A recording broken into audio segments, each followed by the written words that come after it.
It's Monday, May 5. In the headlines, Prime Minister Dr. Andrew Holness touts economic gains in push for a third term for the Jamaica Labour Party.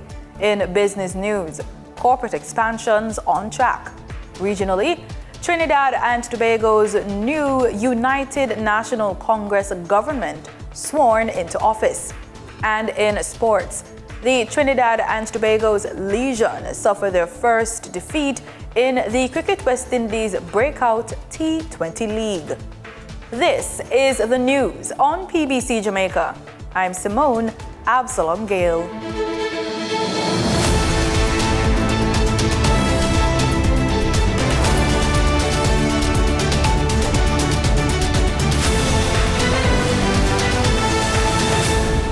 Prime Minister Dr. Andrew Holness is making the case for a third term, pointing to his government's economic record as proof that Jamaica is on the right path.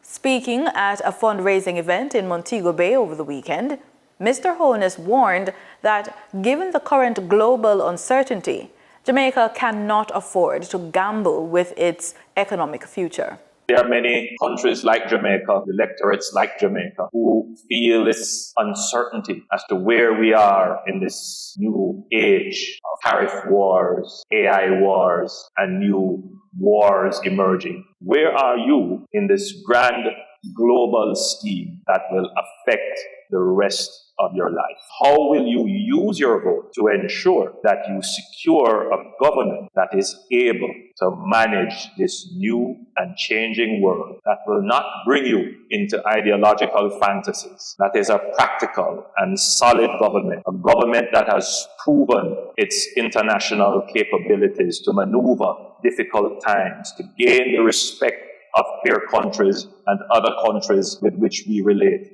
His comments follow praise from the World Bank, which in its 2025 Regional Economic Review described Jamaica as a model for fiscal discipline.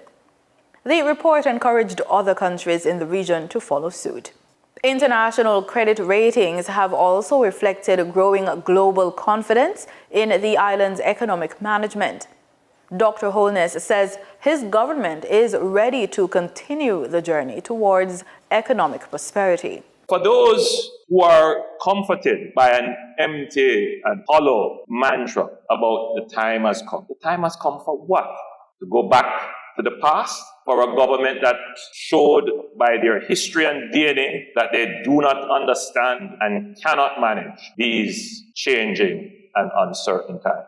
When we took over the government in 2016, we said to the people that we are going to build a partnership for prosperity. Prosperity is not a destination. Prosperity is a journey. It is the persistent and consistent accumulation of wins and gains by hard work and effort over and over again. The Prime Minister says this shift in mindset is critical as the country continues its push toward long-term economic growth. We decided that we needed to change how Jamaicans saw themselves. Yes, we may be materially poor, but that should never stop us from being aspirational. And so we changed this business about poverty, not to neglect the poor, not to forget poverty, but to make a commitment that we can end absolute poverty in Jamaica. And that was the commitment. And therefore, the political organization that I lead and the political philosophy that I espouse, it's a positive one. We see Jamaica as a country of great potential. Poverty has long dominated Jamaica's election campaigns, but Prime Minister Holness says it's time for a new message. With macroeconomic stability now in place, he believes the national focus should shift to productivity and peace. Our task as a government is still to bring the people prosperity, and we have never resigned from that. We have done so by stabilizing the economy. We have recrafted our message in some sense, and we have now said that our focus having reached this stable position of macroeconomic stability, is that we now have to pivot to growth because the electorate wants more. We have said in this pivot to growth that we're going to focus on productivity and we're going to focus on peace. Productivity and peace together creates prosperity.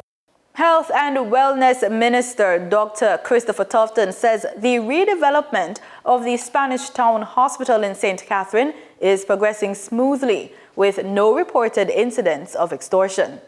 Dr. Tufton provided this update during a tour of the redevelopment sites for both the Spanish Town Hospital and the St. Jago Park Health Center last week. He expressed satisfaction with the community's reaction to the project, noting that initial concerns about potential extortion activities have not come to fruition. Spanish Town has long been a hotspot for extortion activities, often involving rival gangs competing for control of illicit profits. In response to these concerns, Prime Minister Dr. Andrew Holness issued a firm warning during the project's groundbreaking ceremony in January 2024, vowing a zero-tolerance stance on extortion. The $5.5 billion redevelopment project will transform the 430-bed Spanish Town Hospital into a modern 6-story facility covering 17,000 square meters. The expanded hospital will offer a wide range of services, including urology, oncology, cardiology, gastroenterology, ophthalmology, psychiatry, and more. Maintaining an accurate, up-to-date voters list is crucial for any democratic process. In Jamaica, voter registration is an ongoing effort, and the Electoral Office of Jamaica is taking several steps to ensure the integrity of that list ahead of the upcoming general election. Marlon Samuels provides some insight into the measures being implemented. The Electoral Office of Jamaica, or EOJ, is currently conducting the final checks on the voters list, a crucial step before its anticipated publication on May 31, 2025. Ensuring the integrity of this list is a continuous priority for the EOJ.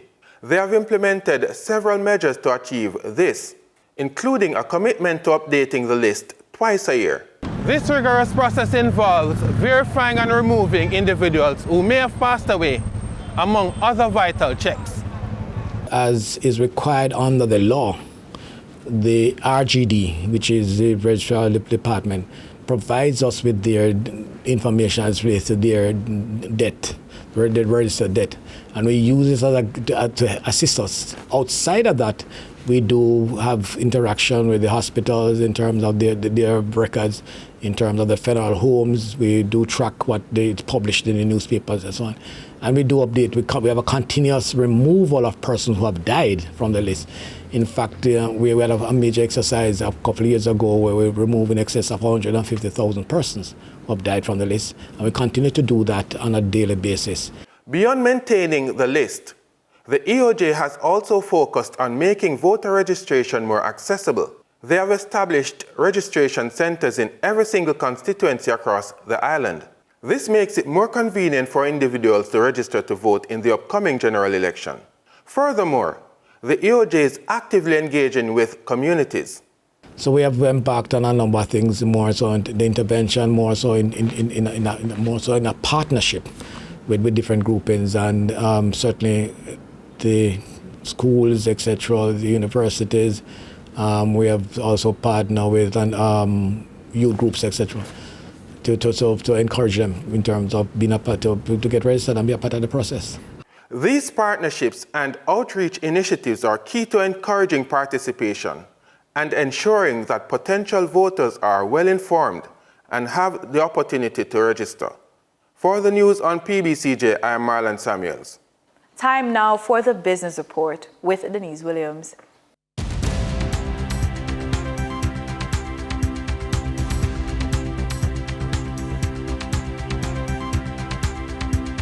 Welcome to today's business report. I'm Denise Williams, here to bring you the stories shaping the financial world and guiding your journey to smarter business decisions. Let's dive into the top headlines. Despite the challenging economic times with trade wars, tariffs, and the like, several Jamaican companies are expanding and growing. First up, A.S. Bryden & Sons Holdings Limited has advised that the company has received a takeover bid circular issued by its parent company, Seprod Limited. The offer by Seprod to purchase up to 447,491,012 ordinary shares in A.S. Bryden in exchange for newly issued ordinary shares in Seprod at a rate of 396.43 ordinary shares in Seprod per 1,000 ordinary shares of A.S. Bryden. Unless extended, the offer period will expire on June 5, 2025. Then, Jamaican plastic construction material manufacturer Omni Industries made its first inaugural shipment of buckets and garden hoses last month to meet Guyana's growing infrastructure and industrial sectors, pushed by Guyana's expansion of its oil sector. And then Richard Berger, board chairman of Marathon Insurance Brokers, reaffirmed the company's planned initial public offer for next year. He says it remains on track. And I quote, "We continue to believe that with our strong fundamentals and the talented team we have in place, Marathon is well positioned to offer investors an exciting opportunity for growth and expansion." For investors seeking passive income, we have some dividend announcements. Guardian Holdings Limited has declared a first quarter dividend of 21 Trinidad and Tobago cents per share payable on June 11, 2025 to shareholders on record as of May 20, 2025. Also, Berger Paints Jamaica Limited has declared a final dividend of 0.125 Jamaican cents per share payable on July 4, 2025 to shareholders on record as at June 20, 2025. And finally, Pan Jamaica Group Limited has advised that the board of directors at a meeting scheduled for May 9, 2025 will consider a first interim dividend payment to shareholders. For the trading period ending May 2, 2025, these were the most actively traded stocks. Toll road operator Trans Jamaica Highway Limited with 2,809,435 units traded, representing 23.13% of market sales volume. International food distributor Deramon Trading Company Limited with 1,209,401 units traded, representing 9.96% of market sales volume. Billboard advertising and real estate developer Kentire Holdings Jamaica Limited with 1,113,060 units traded, representing 9.16% of market sales volume. We now shift our focus to the Forex market rates set by the Bank of Jamaica. On May 2, 2025, the Bank of Jamaica reported US $43.68 million purchased and US $41.52 million sold by Forex traders. Forex traders earned $1.91 per dollar, selling the US at $159.47 and buying the US at $157.56. The Canadian dollar netted Forex traders $6.76 per transaction, with selling at $116.58 and buying at $109.82. The British pound yielded Forex traders $6.82 in profits, with selling at $213.18 and buying at $206.36. For our credit report of the day, one of the smartest, most overlooked ways to move in the direction of growth for your income, expanding your options, and support for your vision for a business and a life you actually want is improving your credit score, not just for personal use, but as a funding tool for your business ambitions. So here are two options to consider. You can qualify for lower interest business loans because better credit equals lower risk to lenders, which equals lower risk for you. Also, with better credit, you can access higher lines of credit. As your credit score improves, lenders increase your limits, giving you working capital when you need it the most. Now, if you're building something from nothing, as a professional woman over 45 years old, you often juggle career, family, and caregiving responsibilities, leaving little time for personal financial health. By treating money management as part of your self-care routine, you create positive feedback loops. This clarity reduces stress, which in turn supports better decision-making and sustained financial progress. So how about a weekly financial review, spending just 30 to 60 minutes, has been shown to enable proactive adjustments before issues escalate, boosting both stability and opportunities for growth.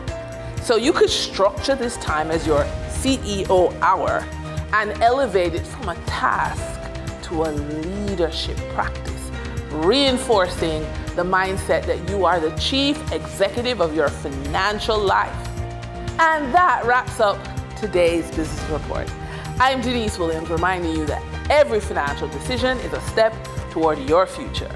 Until next time, stay focused, stay informed, and keep striving for success. See you soon.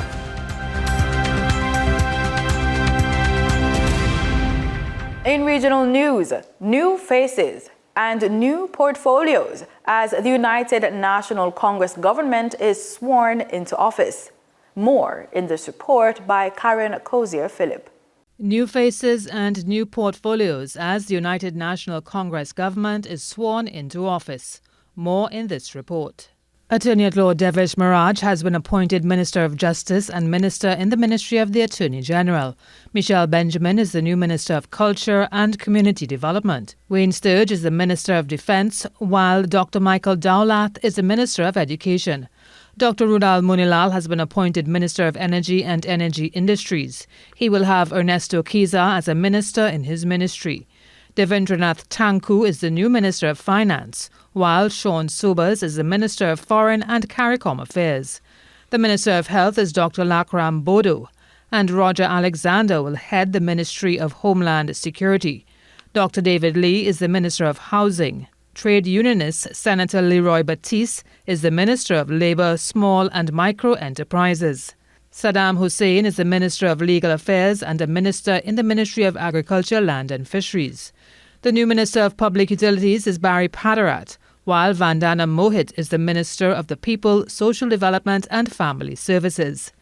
Kennedy Swarat Singh is the Minister of Planning, Economic Affairs and Development. And Dominic Smith is the Minister of Public Administration and Artificial Intelligence. The Minister of Rural Development and Local Government is Khadija Amin, while Philip Watts is the Minister of Sport and Youth Affairs. And Senator Prakash Prasad is the Minister of Tertiary Education and Skills Training. Senator Eliza Kaur is the Minister of Transport and Civil Aviation, while the Minister of Works and Infrastructure is Jolene John. And Senator Ravi Ratiram is the Minister of Agriculture, Land and Fisheries. Several parliamentary secretaries were also appointed. Still on Trinidad and Tobago, Prime Minister Mrs. Kamala Persad-Bissessar says government has alternative plans to ensure the revitalization of the energy industry that does not include the Dragon gas deal. We have now a government in place in Trinidad and Tobago, and the first order of business is boots on the ground and get to work. We have a lot of work to do. Prime Minister Kamala Persad-Bissessar made several surprise announcements following the swearing-in of her cabinet on Saturday. Among them were the Stand Your Ground laws and home invasion laws, as well as granting firearm users licenses to law-abiding citizens. But one that stood out the most was TNT's push in the energy industry, Grenada, to be precise. But I have a surprise for you. I intend to send my Minister of Energy to Grenada because I'm being told that Grenada offshore has more gas and oil than the Dragon field. So shall we explore that? The Prime Minister said her administration would not move forward with the previous government's Dragon gas deal. That is dead. It is dead. They kept it alive for 10 years. And they couldn't do that in 10 years. They're not going to do it now. Let's look right in the Caribbean. As I mentioned, Grenada, Guyana, Suriname. Meanwhile, Minister of Energy and Energy Industries, Dr. Rudal Munilal, said it's his intention to position TNT as the energy capital of the Caribbean. Even before the swearing-in, the Guyanese government and officials there have expressed interest in having arrangements with Trinidad and Tobago and discussions pertaining to gas. And it is something that we will quickly engage the government and the relevant officials in Guyana. And with regard to the Oando deal with the Pointe-a-Pierre refinery, Dr. Munilal said it is on his agenda and would also pursue an independent assessment of the state of the refinery. And on Monday, I will be calling for all notes and minutes and reports of all the meetings that Mr. Stuart Young and Dr. Rowley attended pertaining to the energy sector in Trinidad and Tobago. I will be reviewing any and all arrangements with the entity that was being proposed to buy, lease, take the refinery. Prime Minister Kamala Persad-Bissessar though assured that it is government's intention and promise to reopen the refinery. We're committed to opening it. We will have to do feasibility studies, and that is well. Dr. Munilal though said government will work with the trade unions to reopen the refinery, but noted that it may require a capital injection, and he's promised to reveal all on the Oando deal. As you know, it has been a secret deal. On Monday morning, there are no secrets from me, so that we will get all the facts and I will brief the Prime Minister and take action. Sonolala, TTT News. The legacy of the late Dr. Carissa Etienne has been permanently enshrined in the region's health landscape, with the Pan American Health Organization naming its Emergency Operations Center in Barbados in her honor. Now officially called the Carissa F. Etienne Emergency Operations Center, the facility, based at PAHO's Darrells Road office in Christchurch, will serve as the command hub for public health emergency coordination across Barbados, the Eastern Caribbean, and the wider region. Etienne, a Dominican national and former PAHO director, led the organization through multiple global and regional health crises before her retirement. She died of a heart attack in December 2024, just months after stepping down. Barbados' health minister, Senator Jerome Walcott, says the center will play a vital role in improving disaster preparedness and emergency health response across the Caribbean. The establishment of this Health Emergency Operations Center at the Barbados office is another example of the capacity building focusing on strengthening coordination mechanisms for health emergency operations centers in the region, and in this instance, specifically the Eastern Caribbean. Over the years, we in the Caribbean have had much experience with management of the effects of natural disasters such as hurricanes and more recently a volcanic eruption and the consequent sequelae of volcanic ash falls. However, as we continue to experience the effects of the climate crisis and multi-hazard events become more frequent and complex, the response requirements are involving more entities and necessitating better coordination to optimize response. In sports, we begin on a somber note. Legendary sprinter Usain Bolt made a heartfelt promise to his father, late Wellesley Gideon Bolt, during a Thanksgiving service at the Falmouth Seventh-day Adventist Church on Sunday. Surrounded by hundreds of mourners, including friends, family, and well-wishers from all walks of life, Bolt assured his mother, Jennifer, that he would be a pillar of strength for her in the future. And I just want to say to my mom, she's here right now, Mom. Just know that I'm here for you fully. I'm now your husband and your child. So just know the support is here. You're going to get tired of me now because I'm going to be a lot more in your life. Bolt also thanked the crowd for their prayers and condolences, saying, "Thanks to all the ministers for coming and supporting. I feel the love and I really appreciate it. And I just want to say, Pops, don't worry. I have Mama now, so thank you very much." Prime Minister Dr. Andrew Holness was also in attendance, offering his condolences to the Bolt family and assuring Usain that, quote, "the entire nation mourns with you," end quote. And as I entered the church and I shook Usain's hand and I looked him in the eyes, I saw his grief.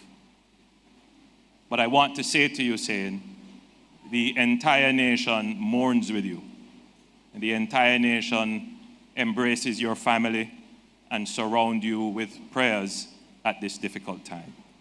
In news on cricket, the Trinidad and Tobago Legions suffered their first loss on Friday in the Cricket West Indies breakout T20 League.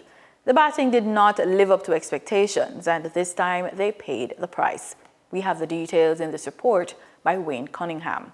The Leeward Islands Thunder were unbeaten after 2 matches in the Cricket West Indies Breakout League when they met the TNT Legions, who sat at the top of the table following 3 wins from 3 matches. The Leewards won the toss at the Brian Lara Cricket Academy in Tarouba and elected to field first. 20 runs were on the board when the home team lost their first wicket, that of Joshua De Silva for 15, which was a big scalp, as the TNT captain came into the match as the tournament's leading scorer. Wickets fell at crucial intervals after that, as the bowling smothered efforts to get the scoreboard ticking. 52 at the top of the order from Amir Jangu was the top score, with 22 not out by Johan Lane at the tail being the other contribution of note. TNT Legions reaching 151 for 8 in their 20 overs. Micah McKenzie was outstanding with the ball for the Thunder, taking 4 wickets at a course of 23 runs. TNT Legions had early success in defense of that total when Jamie Cornelius was dismissed in the first over, and the dangerous Michael Louis was also back in the pavilion by the 4th over. A top score of 47 from Joel Andrews and 32 by Giovante Di Pisa put the Thunder on a path to victory at 145 for 5 in the 16th over. But they then lost 2 wickets without a run being scored, and the Legion smelt a chance. It was too much to hope for, though, as the Leewards regained their composure and reached a target of 152 for the loss of 7 wickets in 17 overs. Lane had the best bowling figures for TNT with 2 for 28, as the host fell to a 3-wicket loss. Next up for TNT will be the Windward Islands Infernos on Sunday at the Brian Lara. Wayne Cunningham, TDT Sport. And that's the news on PBCJ. You can follow us on your social media platforms at PBCJamaica. Thanks for watching.